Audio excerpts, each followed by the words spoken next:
silakan dibuat perjumpaan. Oke, silakan. Halo, assalamualaikum warahmatullahi wabarakatuh. Kali ini bersama saya Pak Mulatina Suri. Hari ini kita akan ngobrol bareng bersama Mbak Nafiah Al-Makram.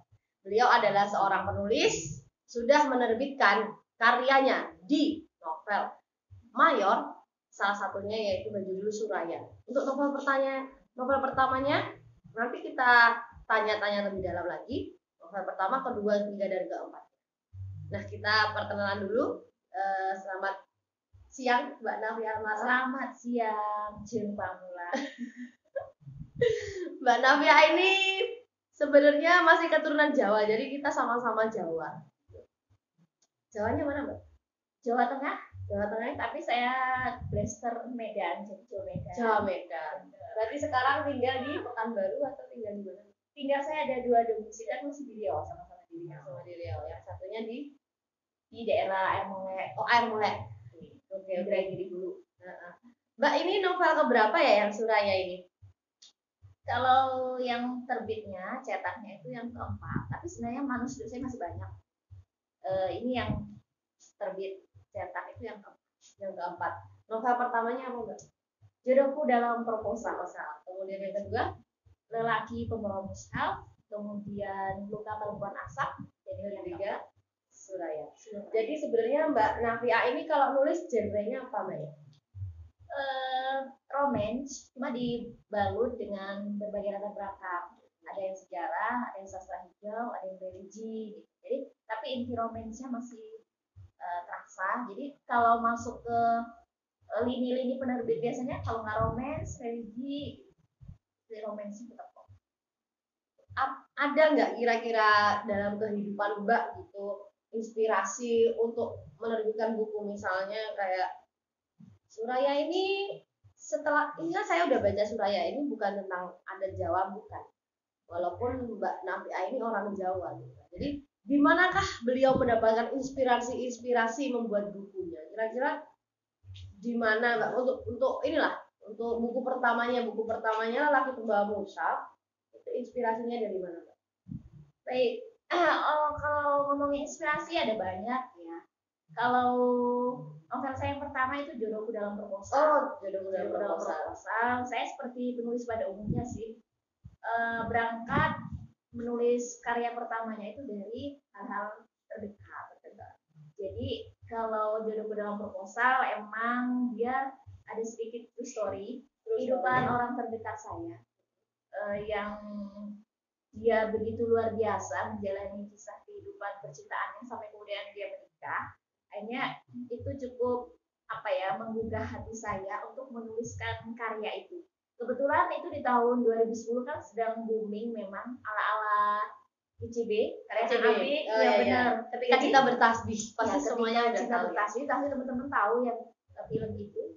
Dan kisah itu benar-benar terjadi pada tahun-tahun itu. Dan saya bingkai, saya potret dalam karya saya di Jodohku dalam Proposal. Jadi saya nulis itu sudah dari tahun 2010. 2010 ya, udah lama banget. Pada saat trennya tema itu tadi. Ya. Cuma kebetulan tahun terbitnya itu tahun 2016, karena biasalah 2015 ya biasalah proses dari takdir sebuah buku kan begitu. Sampai dia 5 tahun dia lahir. Lebih lama dari kelahiran anak. Kelahiran anak cukup 9 bulan ya. Saudara-saudara sekalian. Baik, berarti itu tadi buku pertamanya Jodohku dalam Proposal, dan itu terinspirasi dari orang terdekat, bukan kehidupan sendiri, Mbak ya? Bukan. Jadi kadang-kadang nih teman-teman pembaca nih, kadang kita melihat buku orang, jangan-jangan cerita orang ini gitu. Enggak, ternyata kan tidak. Kita tidak boleh menjudge, ini ceritanya beliau gitu. Saya kalau buku sih nggak pernah ya yang potret saya pribadi, yang benar-benar enggak. Cuma mungkin ada misalnya karakter tokoh atau setting itu ada yang sebagian memang dari diri saya. Tapi kalau cerita mutlak atau 50% tidak pernah. Kehidupan pribadi tidak ada ya. Oke, teman-teman, kita lanjut buku yang kedua. Buku yang kedua itu Lelaki Pembawa Mushaf ya. Saya baru baca kemarin. Kita coba tanya inspirasinya dari mana sih Lelaki Pembawa Mushaf ini, karena ini lumayan seru pas masuk masuk cerita tuh langsung konflik gitu. Benar Mbak ya? Masuk cerita itu udah langsung konflik, si lelaki ini udah kecewa gitu. Si ceweknya yang diidam-idamkan tahu-tahu nikah sama orang lain. Si Khalid ya, tokohnya Iya. Khalid. Jadi ini unik sih sebenarnya. Saya dapatnya ini sambil nyapu. Jadi teman-teman inspirasi tuh gak bisa kita atur gitu di mana dapatnya, lagi nyapu dapat inspirasi juga. Benar. Jadi saya kan kalau di rumah itu nyapu biasanya pagi sama sore, biasa lah ya ibu rumah tangga gitu. Saya kadang-kadang saya dengerin lagu religi. Termasuk di situ ada lagunya siapa itu ya? Lagu religinya Pasha kalau nggak salah, Pasha sama Rosa atau siapa itu. Jadi saya itu nggak tahu kenapa ketika saya mendengarkan lagu itu saya tuh halu gitu, kebayang saya itu seolah-olah saya lagi naik trapel ke Sumbar. Oke. Jadi trapel ke Sumbar dan saya membayangkan suasana kan kalau kita perjalanan ke Sumbar itu eksotis gitu ya, beda banget kalau kita di Pekanbaru. Jadi buminya itu terasa basah dan imajinatif banget kita jadinya dengan kondisi seperti itu. Jadi pas saya nyapu gitu, itu tuh kepikiran sama saya. Sampai akhirnya saya tercetus tokoh seorang Khalid ini. Kalau Mbak Pamula baca itu Khalid itu pertama kan dia kan perjalanan ya dari Pekanbaru perjalanan ke Sumbar dengan trapel. Jadi itu benar-benar potret dari ketika saya pertama kali mendapatkan ide. Jadi dari situ seorang tokoh Khalid yang dia kecewa dengan perempuan yang kemudian kekecewaannya itu justru jadi titik balik kehidupan dia sampai akhirnya dia menjadi lebih baik. Dan di akhirnya pun sebenarnya dia sudah bertemu ya dengan Shafira ini, hanya saja memang ya gitu, saya suka bikin set ending dalam kehidupan. Ya novel-novelnya banyak yang set ending ya Mbak ya. Kasian banget. Jadi memang inspiratif itu lelaki pembawa musyaf tuh, dari yang dia nggak mengenal Al-Quran udah dia langsung dari penghafal itu karena kekecewaan. Begitulah mungkin ya. Kalau kalian teman-teman yang patah hati itu kira-kira langsung move on pindah kota atau gimana ya? Untuk lelaki pembawa mushaf ini dia move onnya pindah kota biar pindah gitu. Itu kalau move on pindah kota inspirasinya seperti itu. Oke, baik, lanjut yang buku ketiga ya. Buku ketiga ini saya adalah buku ini ya, Luka Perempuan Asap. Nah, ini pertama kali saya beli bukunya Mbak Nafiah itu Luka Perempuan Asap. Saya langsung tertarik sekali di situ karena isu lingkungan ya Mbak ya. Nah, isu lingkungan, terus dia ngomongin soal sawit, ngomongin soal ada kimia-kimianya gitu. Nah, setelah saya telusuri ternyata Mbak Nafiah ini sarjana kimia. Benar ya Mbak ya? Iya benar. Jadi gimana dulu waktu kecilnya tuh Mbak? Maksudnya kimia ini kan nyebelin ya Mbak ya bagi saya nih, saya waktu SMA nih nggak tertarik sama sekali dengan kimia karena gurunya, mohon maaf ini gurunya tuh hanya menuliskan gitu, tidak menjelaskan, dan jadi kita tidak tertarik gitu. Bagaimana seorang Mbak Nafiah waktu SMA sehingga tertarik dengan jurusan kimia gitu? Oke, jadi kimia ini memang cukup menarik. Salah satunya karena faktor guru tadi ya. Jadi teman-teman yang profesi guru, ini saya guru juga nih, kita nih bisa mengarahkan ke yang lebih baik dan tidak baik. Jadi teman-teman jadi guru tuh yang maksimal. Kalau bisa anak mencintai bidang kita gitu. Saya dulu nggak suka karena ya itu tadi guru nih ya. Gimana Mbak guru kimianya waktu itu? Ya, saya sebenarnya dari awal itu sudah ada sedikit potensi saya ke sastra penulisan, karena waktu di SMA pun saya sudah memenangi beberapa lomba puisi penulisan. Cuma karena sekali lagi karena guru saya pada waktu itu memang memframekan ini loh, dan zaman saya dulu itu juga belum ada bahwa penulis ini bisa menjadi jalan hidup dari hidup. Ini guru bahasa Indonesia ya? Enggak, guru kimia. Jadi saya nggak kepikiran sih saya mengambil bahasa Indonesia. Over itu sebenarnya saya senang gitu. Saat saya belajar bahasa Indonesia itu saya senang, kemudian guru saya itu juga menilai karya ini bagus. Tapi saya nggak kepikiran karena pada saat itu kan kecenderungan orang dengan pelajaran eksak IPA itu masih menjadi suatu yang favorit ya. Kalau kamu mau sukses ya udah kamu ngambil jurusan IPA gitu. Dan kebetulan bidang studi IPA yang cukup cocok sama saya itu kimia waktu itu. Gurunya itu baik dan materi yang dijelaskan itu pada saat itu saya mengerti dibandingkan dengan IPA yang lain. Itu pada saat itu adalah kimia buat saya yang cukup berkesan. Sehingga pada saat itu ya udah saya ngambil aja jurusan kimia. Kemudian lulus PBUD waktu itu penelusuran di Bengkulu ya. Daerah ya. Saya Waktu itu tinggal di daerah Indragiri dulu ya, masih di Indragiri dulu, baru barunya setelah kuliah. Ya. Jadi saya kuliah di kimia dan ya ada pengalaman lah ketika kita masuk ke studi eksak ya. Walaupun di akhirnya waktu sudah mau ujian skripsi, saya tuh balik lagi gitu, nulis gitu. Saya bergabung dengan Forum Lingkar Pena, saya nulis fiksi lagi. Dan itu apa ya, seolah-olah jadi semacam hiburan jeda gitu di tengah kita ngapalin reaksi senyawa gitu kan. Sastra itu kayak jadi apa? Pelepas dahaga, yang menghibur benar-benar. Sampai akhirnya saya tulis novel. Tapi saya juga punya buku non fiksi, belajar kimia dari Al-Quran. Itu memang yang saya ambil dari istilahnya tuh, ini loh, kamu tuh kimia, kamu tuh harus ada sesuatu yang kamu abadikan. Walaupun kamu sebagai penulis, kamu tetap harus adalah kenangan kamu belajar 5 tahun di universitas, terus kamu gak dapetin apa-apa, kamu jadi nulis cerpen gitu. Akhirnya saya bikin buku non fiksi belajar kimia dari Al-Quran.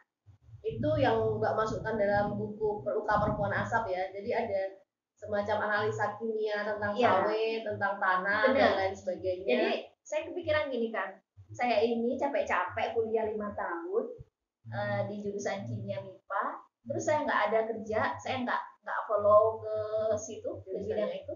Terus saya pikir harus ada dong yang saya ambil gitu ya. Gimana caranya? Oh, ini bisa saya jadikan sebagai bahan novel saya.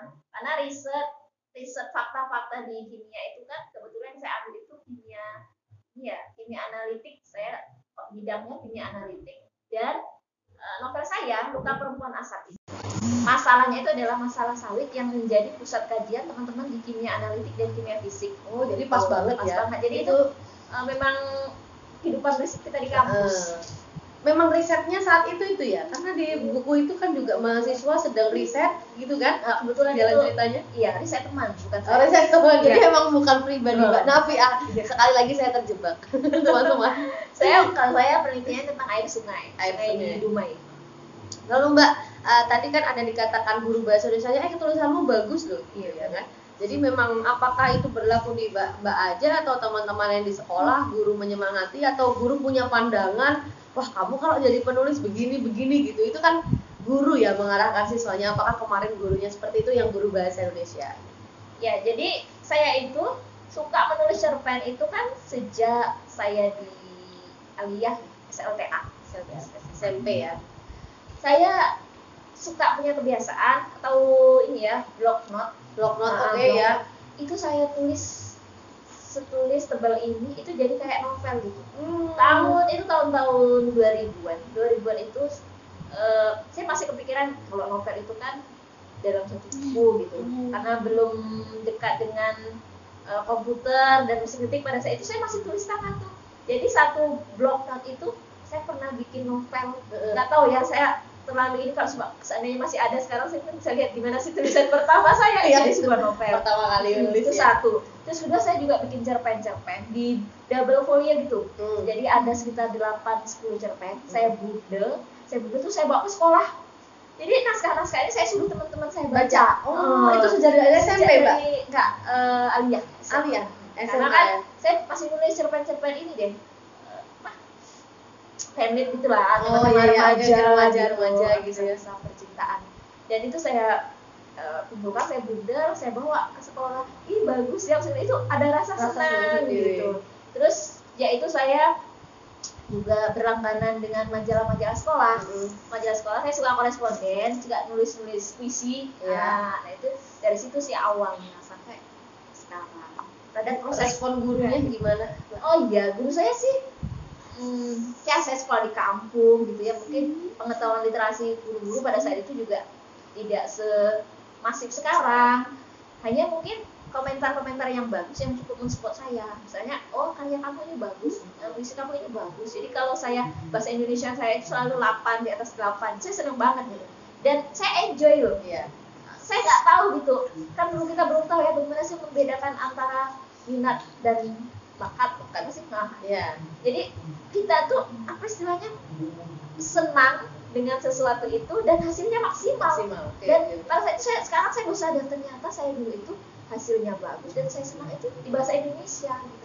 Nah kalau di kimia ini kadang-kadang bagus tapi saya kurang menikmati gitu. Iya, berarti passionnya di situ benar ya. sekali, passion saya itu di situ dan sayangnya ketemunya itu baru sekarang. Baru sekarang. Ini istilahnya korban sistem pendidikan ya. Sebenarnya agak korban juga ya, karena sastranya mendukung teman-teman, kemudian ditambah dengan kuliah di kimia, berarti insya Allah Benar. analisa-analisa lain itu akan masuk ke cerpen atau Ya, novel benar. gitu. Jadi kan. alhamdulillah juga kan LPA jadi novel terbaik Ya. bahasa Oh ya. iya bener. Saya Novel merasa- LPA, oh itu teman-teman, jadi novel LPA ini, Luka Perempuan Asap ini, jadi novel terbaik di Balai Bahasa Riau tahun 2020. Nah itu memang berarti bener nih penilaian saya sebelum baca Suraya ya. Dari ketiga itu memang Luka Perempuan Asap memang yang terbaik. Kalau kalian belum baca, silahkan dibaca. Jadi Beli gitu LPA ya. Luka Perempuan Asap kan dia diterbitkan oleh 3 serangkai Tinta Medina di Solo dan sudah banyak yang meneliti, yang membandingkan masalah lingkungannya, kemudian masalah sosiologi perempuan tokoh moon Iya, ya, iya. sampai nilai-nilai religiusitasnya dan sebagainya. Saya dari novel itu saya kepikiran gini, memang sih nggak ada yang sia-sia gitu Iya.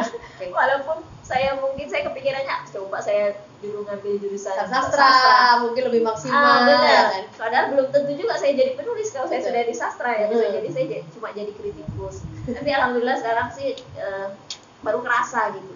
Walaupun ya masih ada hal-hal yang kurang juga, mungkin kita tidak mumpuni secara akademik ya karena kita tidak punya latar belakang. Tapi pengalaman apapun itu buat penulis sih, apakah itu dia sukai atau tidak, ternyata pada suatu saat itu akan menjadi sesuatu yang bernilai buat dia kalau dia bisa mengolah. Iya, tekun ya, intinya tekun niat. Nih, oke.